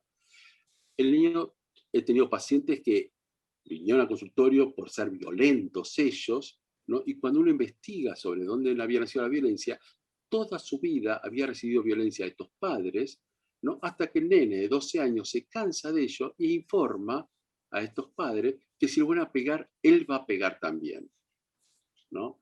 Y cuando le van a pegar con el palo, el nene se defiende, saca el palo y él ahora comienza a utilizar la violencia. Y también hay una cuestión de también poner un falso límite, porque los chicos que ya, si ustedes van a observar, ya son chicos más crecidos, de 8, 9, 10 años, que ya están acostumbrados al golpe, prefieren el golpe antes de algo sostenido en el tiempo. ¿Por qué? Porque los chicos te van a decir claramente, es mucho mejor porque duele un poco, duele en un momento, pero después yo sigo como si nada, ¿no? Entonces, ese golpe no tiene una posición de enseñar al niño, no tiene una posición de enseñar al niño una autorregulación, de saber lo que va a venir, sino que tiene directamente algo que el niño lo prefiere, llega a preferirlo, porque lo que no va a soportar el niño es, por ejemplo, quedarse su programa favorito de esa tarde, ¿no? Ahora, cuando hablamos, y ya con esto vamos terminando un poco esto, y ya le dejamos lugar a Laura, cuando vamos hablando un poco, cuando hablamos de maltrato en los niños, maltrato físico en los niños, también estamos hablando de quién, de los maltratadores, de adultos que maltratan, ¿no? Y ahora pasamos a la siguiente filmina, y acá vamos a ver, ¿no? Algunas características del adulto que maltrata, ¿no? En general, tiene como habíamos dicho en la primera de por qué no es falso límite, tiene muy baja tolerancia a la frustración. Apenas se enfrenta con una frustración, va directamente al golpe, ¿no? Son gente generalmente autoritarias, ¿no? De pensamiento dicotómico, es decir, no se aceptan discutir, y esto muchos de nosotros lo hemos hecho como padres, decir de golpe, es así porque lo digo yo, Eso es autoritario, por ejemplo. Y dicotómico significa que es blanco o negro. Es muy común en los autoritarios no aceptar, ¿no?, como otra posibilidad de cómo se hacen las cosas, sino como él las hace solamente. Está bien si como yo digo que se tiene que hacer la cosa. De una manera diferente está mal, ¿no? Tiene, por supuesto, como decíamos, tiene una personalidad muy rígida, ¿no? No acepta las opiniones de los demás, solo él tiene razón, ¿no? Él o ella, por supuesto. Y todo lo que encaje en su pensamiento está mal, ¿no? No suelen hacerse autocríticas, ¿no? Porque si está todo bien lo que él dice, ¿cómo qué autocrítica me puedo hacer, ¿no? Tiene muy baja empatía. ¿Qué significa esto? No se puede poner jamás en los zapatos del otro, ¿no? Él, cuando maltrata, jamás piensa en el mal que le está haciendo a su hijo. Jamás piensa, uy, che, si me habré ido la mano, le habré pegado demasiado, ¿no? Él no puede pensar en eso de que él hizo algo mal, ¿no? Nos arrepienten, ¿no? Suelen ser muy controladores, ¿no? Les gusta saber que su hijo se levanta a la mañana, se va a bañar en tal lugar, después va al colegio, vuelve enseguida a la casa, ¿no? No tienen mucha regulación emocional, ¿no? Y en general, mucho de esto no tiene límites. ¿Qué significa esto? Cuando ustedes están entrevistando a una de estas personas, se encuentran que le dice, yo comencé a pegarle y no era yo. No podía parar de pegar. Paré de pegarle cuando me comenzó a doler el brazo. Eso significa no tener límite, ¿no? Eso es peligrosísimo porque significa que el hombre se regula a sí mismo por su cansancio y no por el daño que le está causando al niño, ¿no? Y una cosa que les vamos a ver mucho en nuestra clínica es que suelen victimizarse, ¿no? Esto lo vamos a ver cuando vamos a trabajar el tema de revinculación. Y esto lo vamos a ver mucho en estos casos porque el padre se pone como víctima, ¿no?, de esa mujer que protegió al niño, o esa madre se pone como víctima de ese hombre que protegió al niño, a su hijo, y que no la dejan ver. Y es una víctima de la justicia, es una víctima de los servicios de protección, es una víctima del tratamiento, se ponen siempre como víctima y miren lo que me están haciendo a mí. No puede tolerar, ¿no?, tener a un otro, no puede ver, como eran muy bajo de empatía, no pueden ver, ¿no?, el daño que ellos causaron, ¿no? Pueden tener estos adultos una defensa en general negatoria, ¿no? Ustedes, si tienen charlas con ellos, charlas prolongadas, donde no se siente juzgado, les pueden comenzar a hablar, van a comenzar a ver que hablan que, por ejemplo, típico ejemplo es que la madre, pongamos, que diga, yo nunca maltraté a mi hijo, continúa con la charla y termina diciendo, ¿qué madre no le pegó a su hijo? ¿No? En un lado niega y en otro lado reniega justamente sobre eso, ¿no?, como aceptando eso. Y por supuesto naturalizan el tema que todos le pegamos a sus hijos, ¿no? Bueno, acá dejamos la parte de maltrato físico y pasamos a Laura, que va a comenzar con lo que se llama maltrato emocional. Bueno, muchas gracias, Nico, por el pie. ¿Me escuchan? ¿Se escucha bien? Sí. Sí, Lau, perfecto. Bueno, ¿qué tal? Buenas tardes. En principio, muchísimas gracias por el espacio, por la presentación.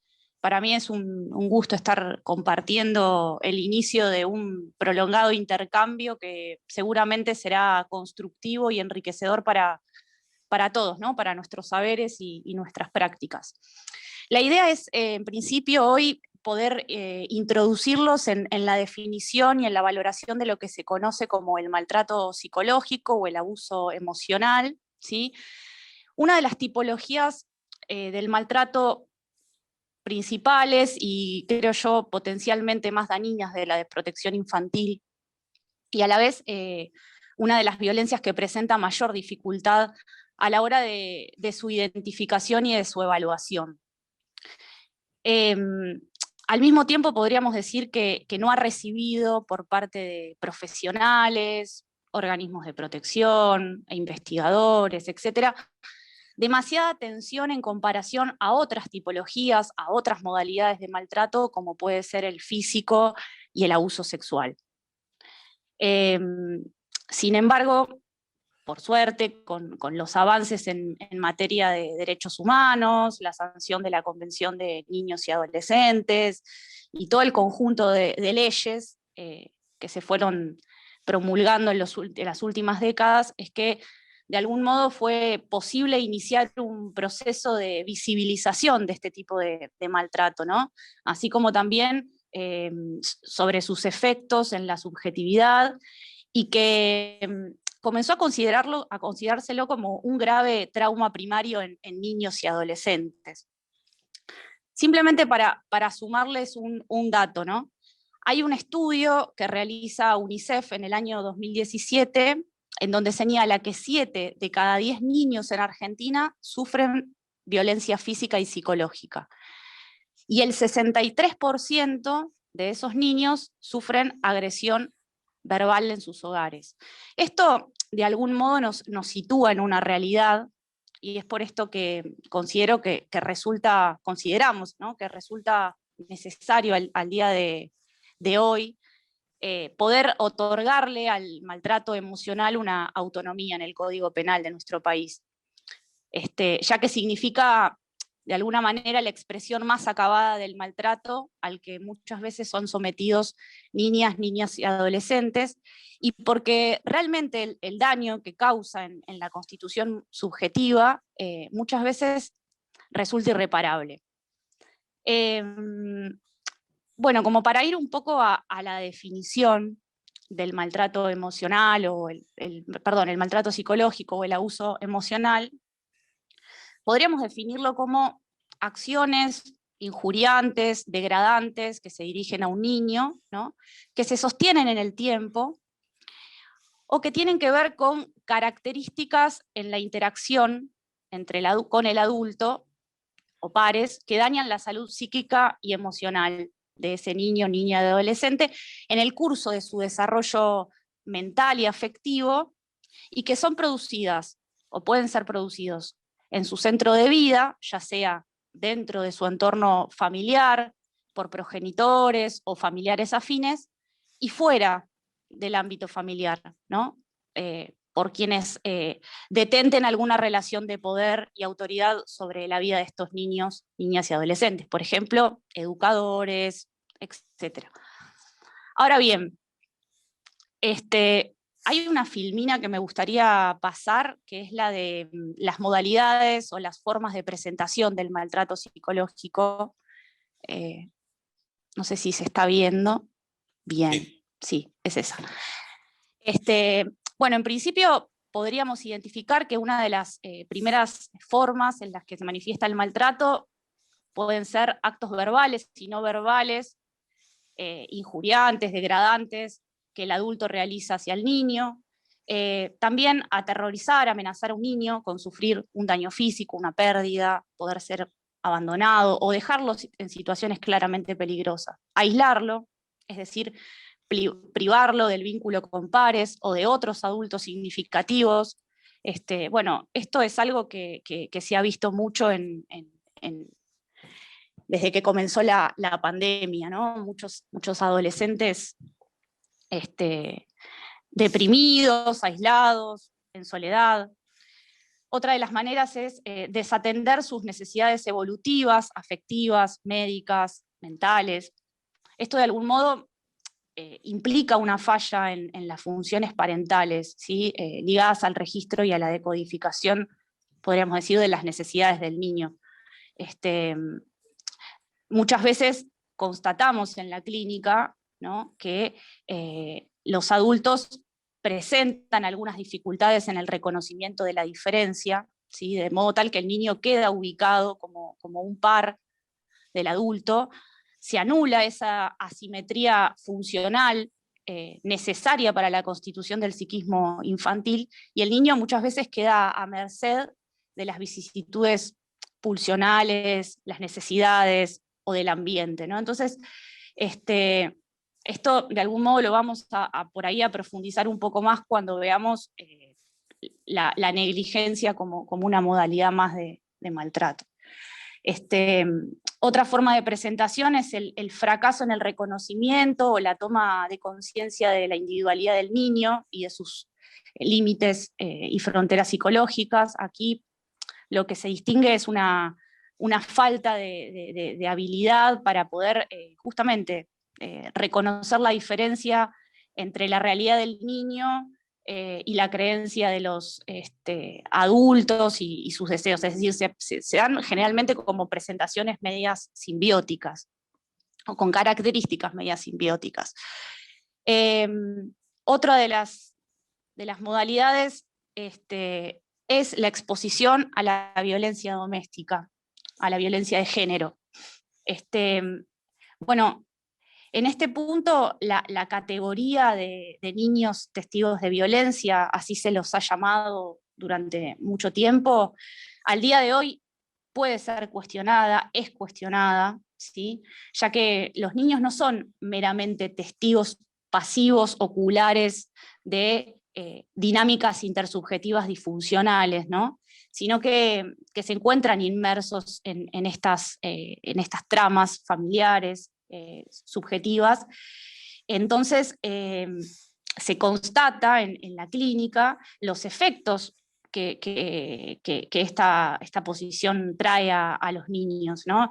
En donde muchas veces son los niños o los adolescentes quienes terminan identificándose con la figura del agresor o del agredido, ¿no? Lo que se produce ahí es como un trastocamiento de las identificaciones, entendiendo que las identificaciones son cruciales para la constitución del psiquismo en un niño y en un adolescente.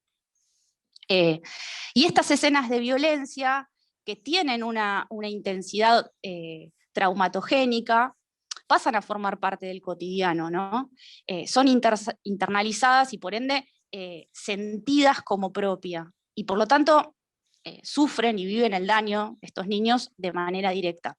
Por esta razón es que creo que frente a la existencia y la visibilización, ¿no?, de la violencia de género en el ámbito intrafamiliar, gracias a los movimientos feministas y a todo lo que se ha producido en estas últimas décadas, es que consideramos que los niños también deben ser protegidos, es decir, que las medidas cautelares no solo tengan un alcance para la mujer, sino también para los niños y adolescentes, ya que sus derechos también se encuentran vulnerados en este tipo de situaciones. Bueno, una anteúltima forma podría ser la corrupción, ¿no? Es decir, incitar a los niños al consumo de estupefacientes, de alcohol, o a cometer actos delictivos, por ejemplo. Y una última modalidad, que es un poco la que mencionó Jorge, o a la que hizo referencia en un momento de su intervención, es a la intimidación y a la extorsión muchas veces que los niños sufren por parte de adultos o de otros niños, de pares, en particular por medio de estas tecnologías de información o de comunicaciones como los celulares, las redes sociales, lo que hoy se conoce como el ciberbullying o el acoso cibernético. Bueno, entonces, como verán, en estas formas o modalidades del maltrato psicológico que acabo de exponer, un poco se ve que existe una definición del maltrato psicológico y del abuso emocional basada en el tipo de relación paterno-filial que trae, como dije anteriormente, efectos en los niños, y cuya trama se va a tejer en la dimensión de los actos humanos, ¿no?, en el lazo con el otro, y que permite y condiciona de alguna manera la producción de subjetividad. Entonces, el abuso emocional podríamos pensarlo como un tipo de abuso que anida y se desarrolla en el psiquismo infantil, dejando una marca de índole traumática y provocando muchas veces efectos nocivos en los niños. Ahora, ya que estamos hablando de efectos nocivos, voy a introducirlos en un concepto que me parece importante, que queda asociado a la noción del trauma, ¿no?, y que es el concepto de daño psicológico significativo. Majo, la siguiente filmina es exactamente. Bueno, como verán, el daño psicológico implica una modificación patológica del aparato psíquico de un niño, niña o adolescente como consecuencia de un trauma, ¿sí?, que desborda toda posibilidad de elaboración simbólica, produciendo un efecto, ¿no?, una alteración de la personalidad y que se expresa a través de síntomas, inhibiciones, angustias, depresiones, bloqueos, pasajes al acto, etc. A ver, nosotros partimos de la concepción de que el psiquismo humano, y el psiquismo infantil en particular, se constituye a partir de la incidencia del otro, ¿sí?, el otro de los cuidados, que implica un proceso de subjetivación a partir del cual es esperable que el niño tenga un lugar de semejante y diferente, ¿no?, para posibilitar la constitución de un sí mismo, o sea, de un yo, y de un bagaje de normas e ideales que funcionan como sostenes simbólicos ante determinados momentos de crisis. Entonces, tal como lo mencioné anteriormente, el maltrato psicológico es una forma de desprotección, ¿sí?, que se da en vínculos significativos. Y podríamos decir que el elemento emocional funciona como un componente esencial para el sostenimiento de las situaciones de violencia, muchas veces, por parte del adulto, ¿no? Y debido a esto nos encontramos con que el abuso emocional no siempre se presenta de manera aislada, sino que se acompaña, mejor dicho, otras modalidades del maltrato. Y esto lo vamos a ver también, no sé si en la próxima clase, cuando veamos abuso sexual, lo vamos a ver cómo el componente psicológico, bueno, ideológico también, incide en el sostenimiento del secreto. Por otro lado, me parece importante rescatar que muchas veces en la clínica, digo, cuando escuchamos a adultos o cuidadores maltratantes, corroboramos que existe un sostenimiento del abuso emocional de generación en generación, es decir, hay un aspecto transgeneracional en juego, ¿no?, en la trama familiar, lo que conlleva necesariamente a una naturalización de la violencia en el entorno, y dicha naturalización en algún punto se sirve de un sostén ideológico, ¿no?, y basado en creencias, en mitos, en prejuicios, en aquello de lo cual uno puede pensar, bueno, es el sentido común, ¿no? Bueno, Nicolás también mencionó algo en relación a la naturalización del maltrato físico muchas veces en la crianza, ¿no? Bueno, me gustaría ahora por ahí situar los efectos, ¿sí?, del abuso psicológico en niñez y en adolescentes. En primer lugar, me interesa destacar que estos efectos se van a presentar de una manera distinta en niños y en adolescentes, y por eso es importante atender cuando escuchamos a estos niños el tiempo evolutivo y el tiempo de exposición también al maltrato, ¿no? Y también digo, me parece que es importante recalcar que el daño y que las heridas que se generan a partir del abuso emocional y psicológico necesariamente nos introduce en la dimensión de un fenómeno que no se ve, a diferencia del maltrato físico, ¿no? De un fenómeno que hay que construir, y esto, bueno, es importante, ¿no?, a partir de inferencias que surgen a través de la evidencia de indicadores específicos en la conducta del niño y en la modalidad de relación intrafamiliar que enuncia, ¿no? Y bueno, sin pretender hacer un listado exhaustivo de esto, voy a mencionar o voy a pasarles en la siguiente filmina, ¿sí?, una serie de indicadores fenomenológicos y sintomáticos de el abuso emocional en niños. Perfecto, bien.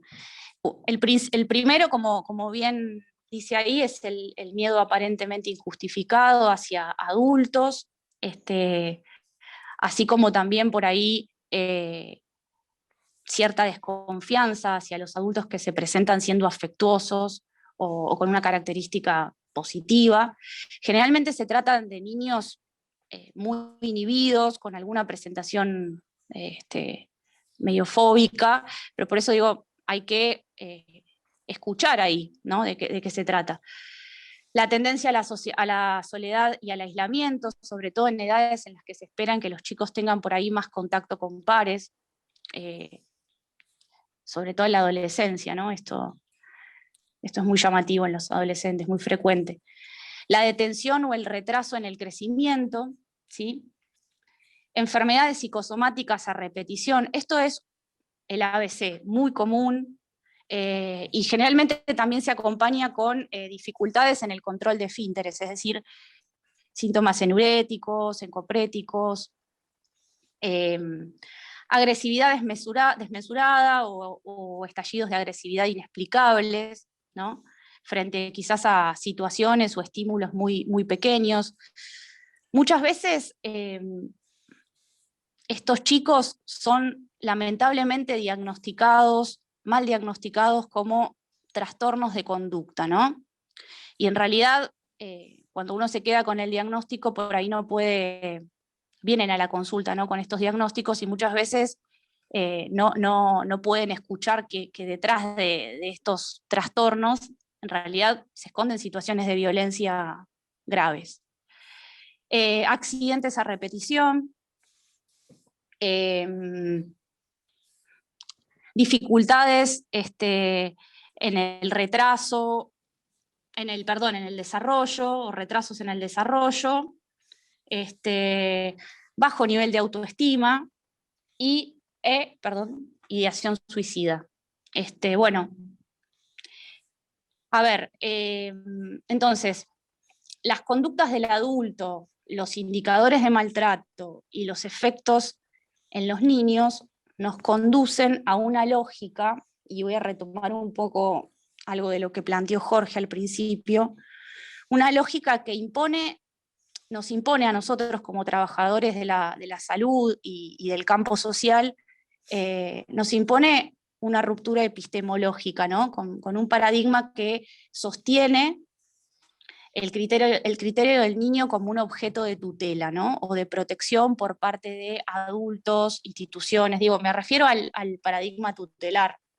En este paradigma, ¿no? El niño queda como atrapado en un discurso retórico, hegemónico, que tiene, como dijeron, una raíz en la cultura patriarcal.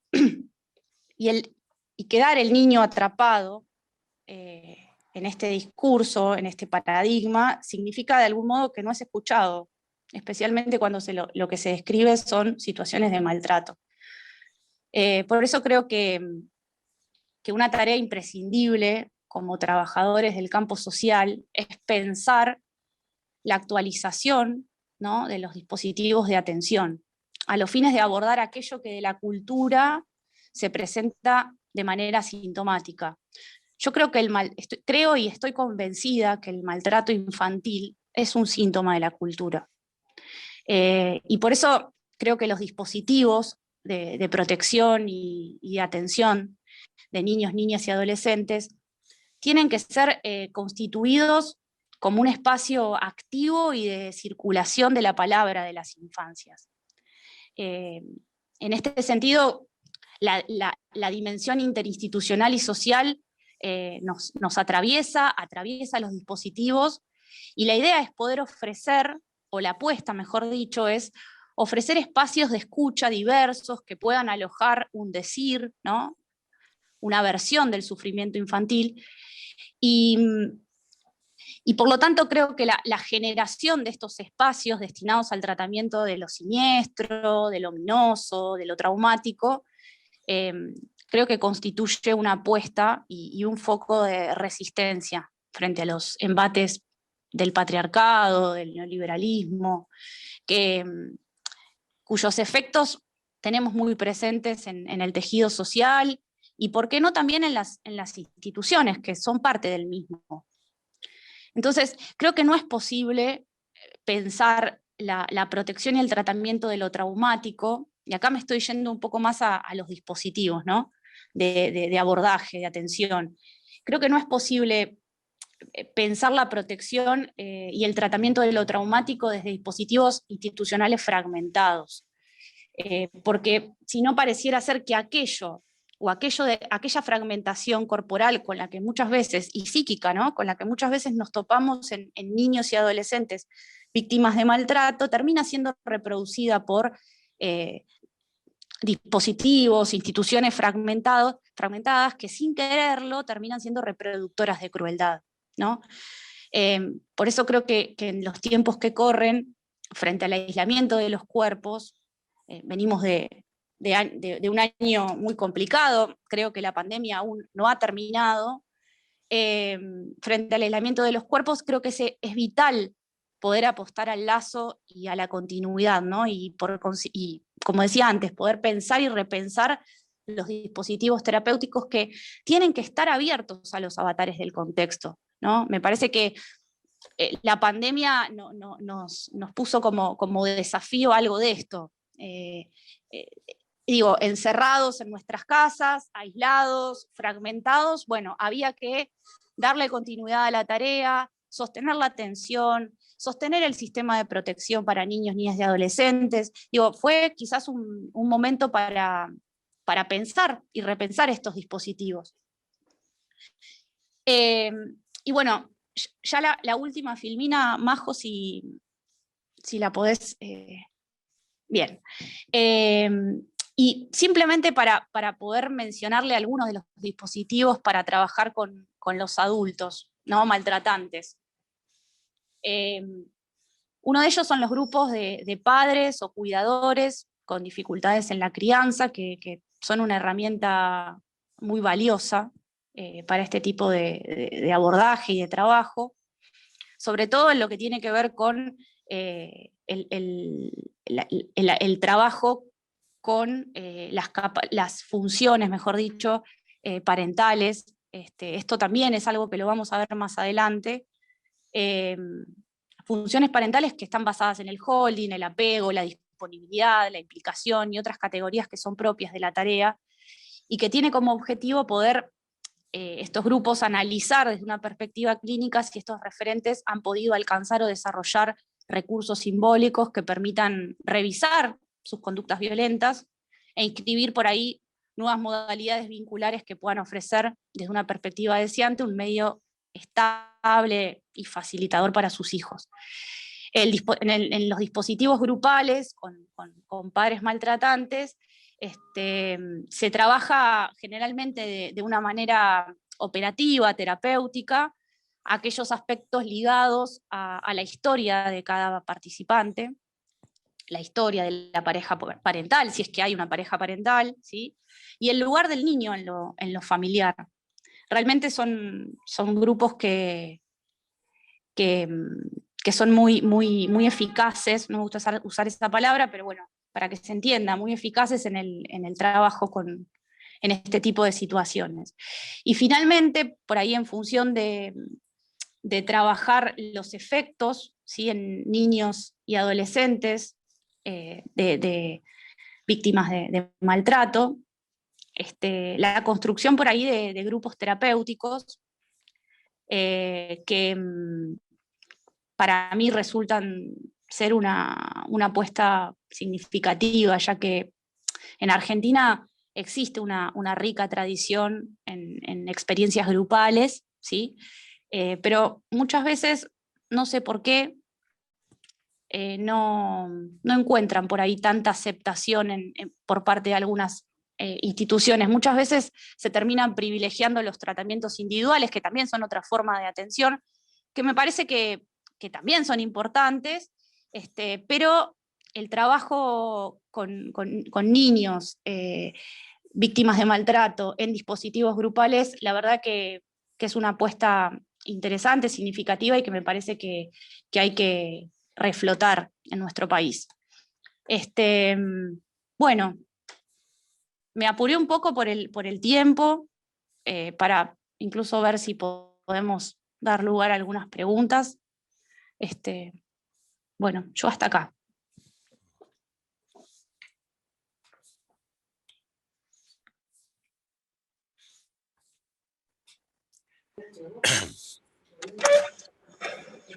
Yo quería remarcar dos cositas que me parecen importantes, que mencionaron mis colegas y tal vez para dar pie a alguna que pregunta, no creo que puedan ser muchas por el tiempo. La primera, de rigurosa actualidad, que la encaró Nicolás, la violencia entre pares. La cuestión de la violencia entre pares es un problema. Y es un problema porque existe una tendencia a que si son, por ejemplo, preadolescentes de 11, 12 años, que maltratan a su hermanito, su primita, etcétera, de 7, 8 años, se tiende a, en función de la famosa familia, a encubrir la responsabilidad de ese chico, de esa chica, al respecto del acto maltratador. Y nosotros siempre pensamos que la cuestión no es criminalizar, pero sí responsabilizar. Y la violencia entre pares, cuando digamos, adopta el carácter, por ejemplo, del ciberbullying, el acoso, pasa a ser un problema grave porque arrasa con la vida de los chicos, arrasa con la vida de los chicos verdaderamente. Y esto me da pie a la segunda cuestión, que tiene que ver cuántas denuncias de sospechas fundadas de maltratos psicológicos ustedes han hecho en los últimos 5 años. Seguramente si van a responder como en la ciudad de Buenos Aires. Ninguna. Porque el maltrato psicológico está absolutamente desaparecido, no existe, naturalizado. No se aceptan ese tipo de situaciones, a pesar de que una nena sea tratada como un nene, sea tratado como un idiota toda su vida, no se denuncia, digamos, ¿no? Y al final termina idiota, por supuesto. No se denuncia ni se considera y ni se enuncia que es un maltrato psicológico y el daño que eso produce. Por eso quería, digamos, en esta actualización plantear esas cuestiones que me parecen que son temas importantes, ¿no?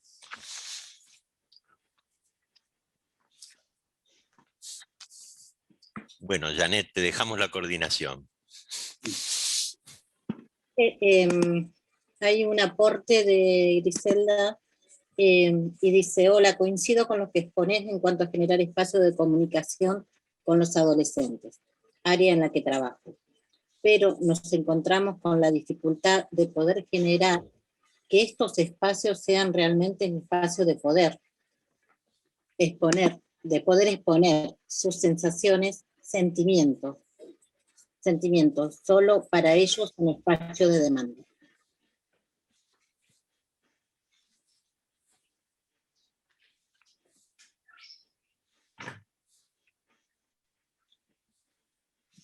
Bueno, gracias, Janet. Entonces, eso fue a modo de comentario, acompañándonos lo que han expuesto los disertantes. Bueno, si les parece, damos por finalizado este primer encuentro. Y esa pregunta, perdón, esa pregunta de Griselda Caminos, ¿no? ¿Sí? ¿La podemos dejar para el próximo encuentro? Porque implica todo un desarrollo importante esto que ella ha planteado. ¿Sí? ¿Puede ser? Sí, porque y también va a estar habilitada la plataforma Cumen en esta semana para un intercambio del equipo de ustedes con los participantes. Muy bien. Bárbaro. Bueno, muchas gracias, fue un excelente comienzo y les recordamos entonces que el próximo encuentro es martes 23 a las 14 horas y les vamos a enviar a sus correos electrónicos los datos del Zoom, ¿sí? Para que se puedan conectar.